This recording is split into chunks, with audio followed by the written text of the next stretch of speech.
Good news mga ka-viewers, salamat pala kasi dahil yung advertisement natin, napansin nyo kung sa mga long form ko video na meron na siyang advertisement, di kagaya nung dati na yung mga video ko walang advertisement. So ngayon ang advertisement, salamat kay Busmita na bumalik na yung advertisement natin. Ang gagawin nyo lang mga kalode or mga viewers, ang gagawin nyo, mag-upload kayo ng long form video, mga 3 minutes or kahit 2 minutes or 1 minutes, may get 1 minutes, 1 minute, okay na yun, kahit may get 1 minute. So pero ang ano talaga, ang iba 3 minutes talaga, hindi lang 1 minute, kasi yung video kasi wala siyang advertise kung 40 seconds lang.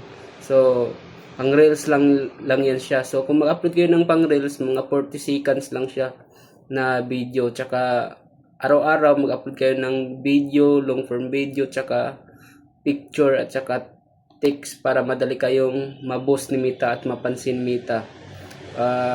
Yun nga, salamat sa inyong support dahil bumalik na yung advertisement natin. Thank you for watching. Bye bye.